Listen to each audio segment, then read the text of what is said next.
Summer is coming.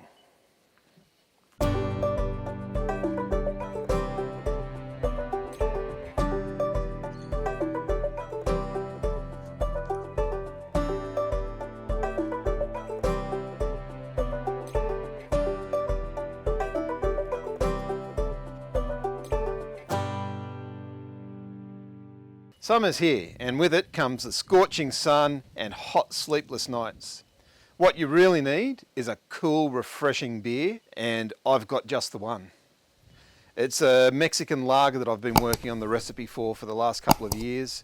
I'm fine-tuning it, I'm improving it all the time. It's pretty much where I want it to be now. It's a pretty good, decent Mexican lager. It's very close to a Corona. If you were to put a Corona and my beer next to each other, the only difference I think you could tell is that my beer doesn't come skunked. So with this batch, I'm going to play around with it a little bit more. I'm going to do a dry hop edition, which I haven't done for about the last 10 batches. I think the original batch I did a dry hop, but I haven't done that since then because I just wanted to play around with the flavour profile. Now, I'm actually going to add that back in so that I can get some of that limey, lemony zestiness into the beer without having to add a wedge of lime to the glass. So follow me while I show you the recipe, and then we'll jump straight into making the beer. This is the recipe for Maxima's Mexican Lager. Maxi is one of our riding horses. We're going to ride Maxi for another couple of years, at least 4 or 5 years, and then she can retire and become a broodmare and have the easy life. So I've named this beer after her just because it rhymes kind of with Mexican, Maxima's Mexican Lager. If we look at it, the first thing I've got to say is that this is the first time I've brewed it as an 85 litre batch. So there's a few adjustments I may have to make along the way because I haven't brewed this beer in this bigger batch before.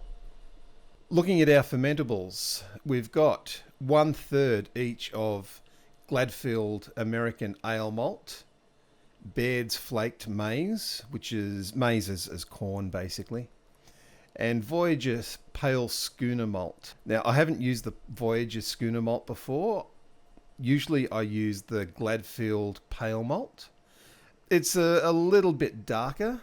I think it's about a 5.6 EBC off the top of my head. But that's neither here nor there. And the reason I decided to try this was just to see what the Voyager malt does for the beer. Just to see if there's any difference between that and the Gladfield malt. And just to mix it up a little bit. So we're going with 5.49 kilos of each of them. This is a very big batch. It's 16.5 kilos of grain. Not as big as the Christmas stout that I did, but a big batch anyway. When we dough in, we are going to dough in at 50 degrees Celsius. You'll see that I've taken the strike temperature calculation out because, as I've said in the past, this brew house doesn't tend to drop its temperature. If anything, temperature goes up when you put the grain in. So we're going in at 50 Celsius and we're going in for a 25-minute protein rest. After 25 minutes, we'll up the temperature to a 30-minute beta amylase rest at 63 Celsius. And after 30 minutes there, we'll go for a 72 degrees alpha step, and that will be for 30 minutes as well. At the end of that, we're going to do a 78 degree Celsius mash out for 10 minutes. So that's quite a long mashing profile. It's longer than most of my beers, but it does give you a very fermentable wort. So you're going to be able to dry this beer out. Being a lager style, and I do like my lagers very dry. I'll normally take this beer down to, let's say, 1002, 1005, somewhere in that range. You see here that the estimated gravity is 1010. That's a bit high. I don't like lagers to be that sweet. The yeast that I'm using, I know will dry it out. But I also use an amylase enzyme in the fermenter to help convert any unconverted sugars and provide them to the yeast to consume and just dry the beer out a little bit more. At the end of the mashing step, we're going to boil for 60 minutes. And our first addition of hops will be at the 45-minute mark, and that is going to be 17.5 IBUs of Magnum. I like Magnum in this beer. I've used a couple of different hops in this beer, but I find that Magnum just gives me a more subtle bitterness and a nice, just rounded counterpoint to the alcohol and the dryness of the beer.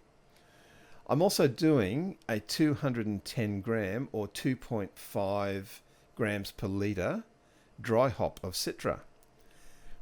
Now, when you taste this beer, it is very similar to a Corona.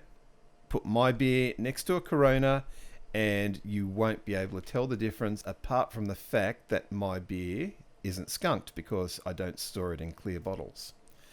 The reason you put lemon and lime into Corona is because of a light reaction. It's actually a UV light reaction with the yeast, and they tend to produce this skunky smell.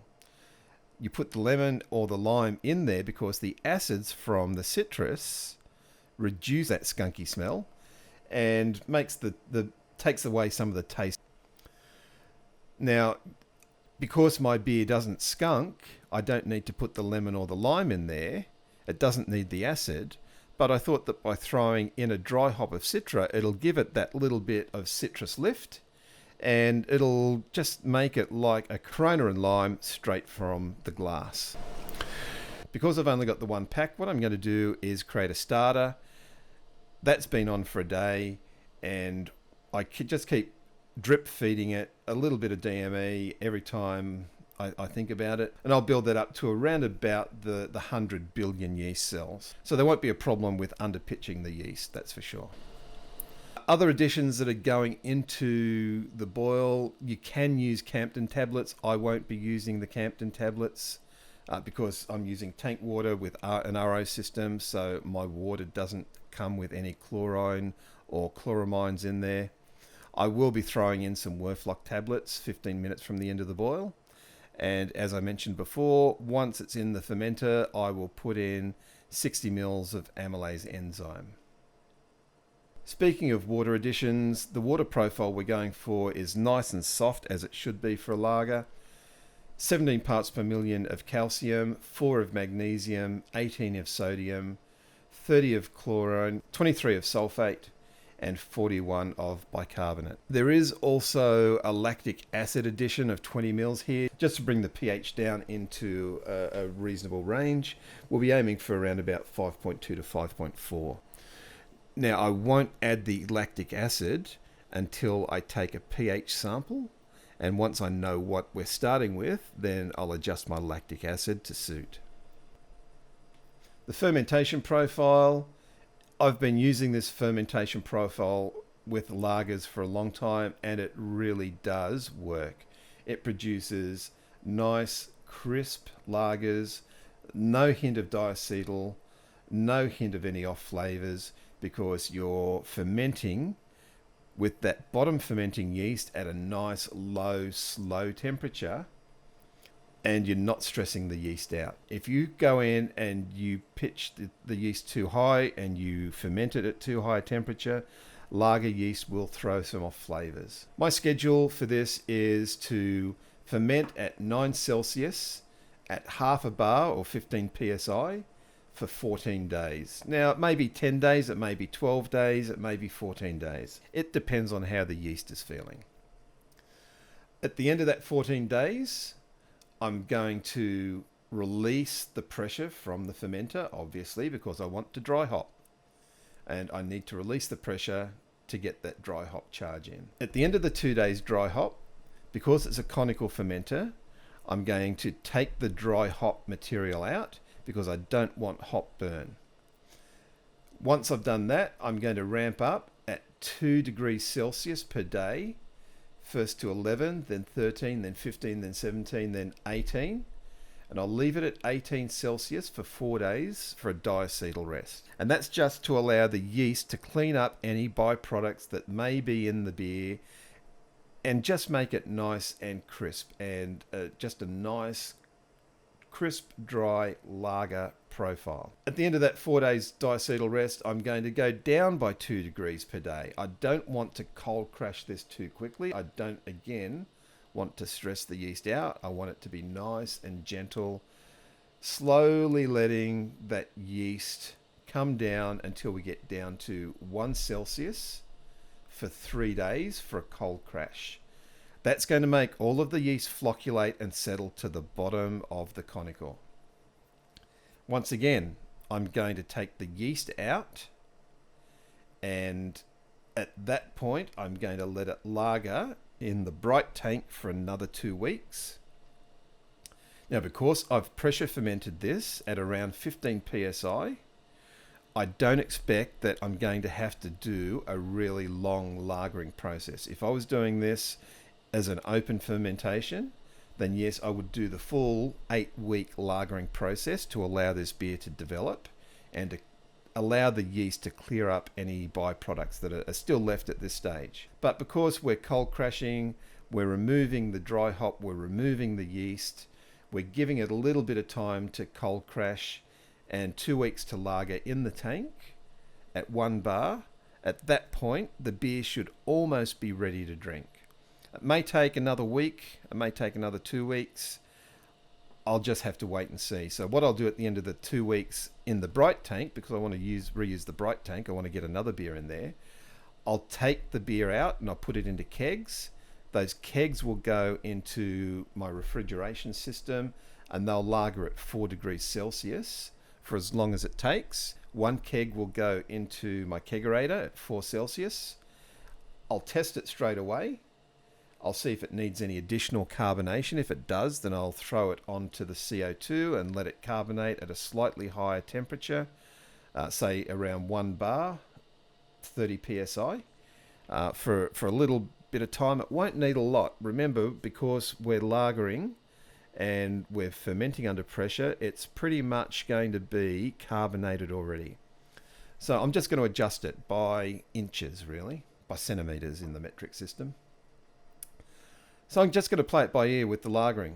But the kegs that I'm not going to put in the kegerator straight away will go into a lagering fridge, just to allow them to develop a little bit as well. Now, because I'm doing a dry hop, I'm not sure whether I'm going to get any hop haze out of this. I'm hoping I don't, because it's only a really small charge of hops. It's not anything like you would put in for a New England IPA. It's quite small, and if there is a little bit of hop haze, then I may need to rethink my strategy down the track. Maybe adjust the dry hops, maybe not do it at all in the future. Looking at our stats board up here, this beer, I usually do it at around 4.5% ABV. This is calculated at 4.6 when I played around with the grain amounts a little bit, so that's all right. OG is 1045, FG is 1010. As I said, I expect that, especially when you put the dry hop in, you can get what's called hop creep, where enzymes from the hops cause the sugars to break down a little bit more, and you can get fermentation kicking off again. Between that and the amylase, I expect that I'll end up with a beer somewhere around the 10.05 mark, and that'll probably bump our ABV up to around 5%. That's all right, it's quite a nice, refreshing beer. EBC is a little high, 7.3. American lagers, the BJCP likes to see them between 3.9 and 6.9. I'm not really worried. This beer isn't going into a competition. It's purely just for me to enjoy over the summer. IBUs, again, I like this beer to be at the top of that IBU range. I find that if you don't put in that 17.5 IBUs of Magnum, if you go in with, say, 10 IBUs, you don't get that beer freshness. It comes out a little bit, flabby, a little bit floppy, a little bit insipid. BU-GU ratio, again, is at the top of that range. But again, I'm not worried about any of this, because this is a beer for my enjoyment. This is my summer sipper, basically. Now that we've been through all of this, let's get on with the brew day. The first job is filling the brew kettle and the HLT with water and getting it up to strike temperature. And I'm going to do this by downloading a profile that I've set up for this mash. While the water's coming up to temperature, I'm going to measure out all the salts and mill the grains. You'll notice here, or in the next shot, that there's a couple of different bags of grains here. That's because I already had a 25 litre batch all measured out by the homebrew store, and I wanted to upgrade it to an 85 litre batch, so I just went out and got the difference in the grains there.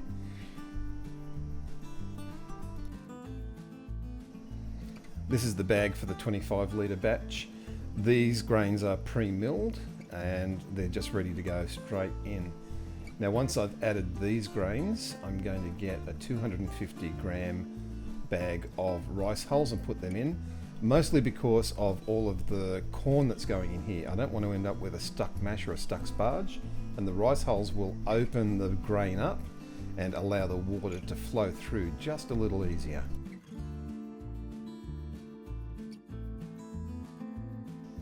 Once they're milled, the rest of the grains go in, just a little at a time, and then I just use this attachment on the drill, a grain stirrer, just to make sure that all the dough balls are out and that it's all mixed in nicely and evenly distributed throughout the malt pipe.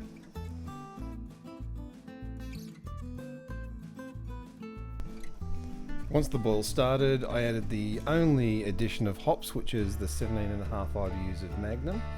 And then right at the very end, 15 minutes to go, I added in the 3 Werflock tablets.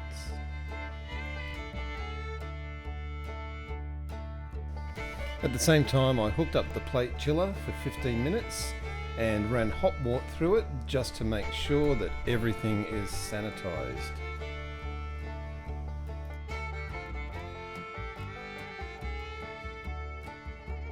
I connected cold water up to the plate chiller and chilled the wort down to 50 Celsius in the brew house before I pitched it into the fermenter.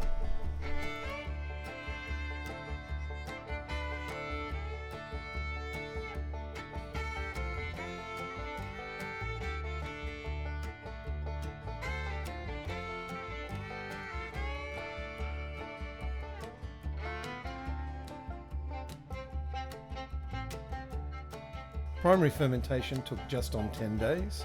Cold crashing went smoothly, and then there was just the diacetyl rest and bringing it back down to temperature for the cold crash. All in all, it spent 4 weeks in the uni tank and then 2 weeks in the keg lagering, and then it was time for tasting. We're about to be hit by a late afternoon thunderstorm here, so it's perfect time for a beer. This is the Mexican lager. I didn't lager this for as long as I normally do, but I did pressure ferment it as well. So combination of a short 4-week lagering with the pressure fermentation should do the job. It's a little darker than it normally is and not quite as clear either. The clarity is not quite what I usually get from this. Oh, and here comes the wind. Head is long lasting, definitely well carbonated. On the nose, I'm getting a little bit of the Citra, but a lot of that malt body and a bit of corn as well. So you do get the corn coming through.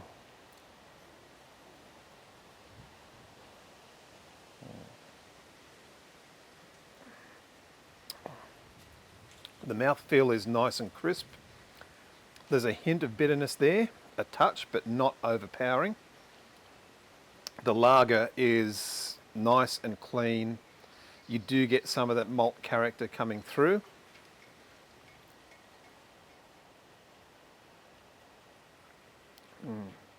But you also get that nice little pop from the Citra in the dry hop.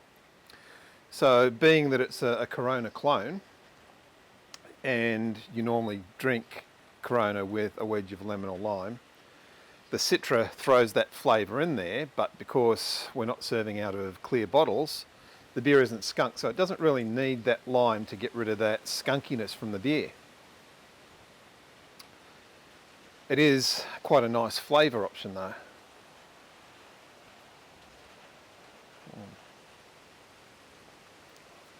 It's very drinkable. It's not overly carbonated, it's not really heavily carbonated. A little bit of lacing on the glass now that I'm drinking it. And still a touch of that head foam about, so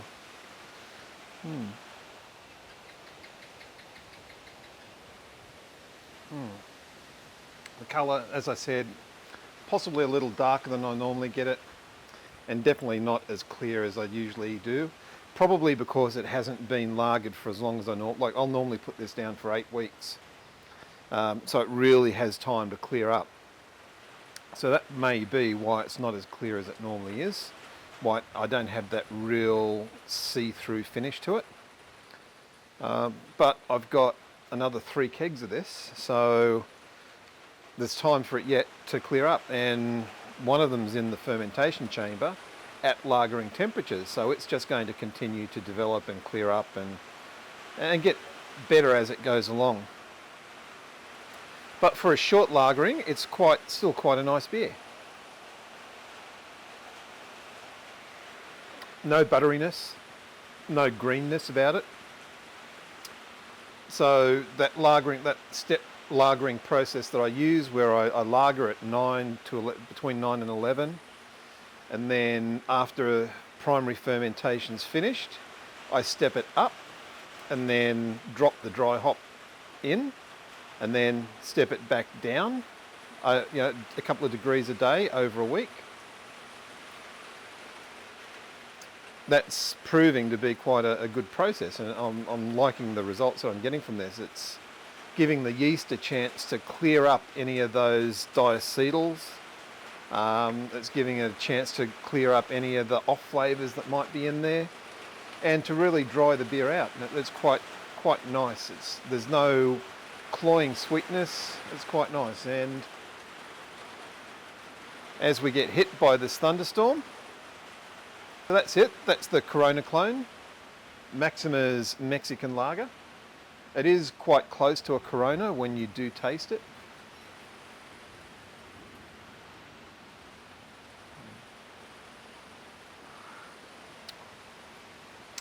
And I don't think I'll stop at 1 tonight. If you've enjoyed this, if you found this useful, educational, entertaining, all that we ask is that you subscribe to the channel, click the notification bell so that you find out when we get new videos coming out. And just to let Google know that this is useful content, that you find it entertaining or informative, give us a like as well. And if you've got any questions about the beer, the process, or anything else, drop a comment down below. In the meantime, enjoy the hobby, but drink responsibly. Salud.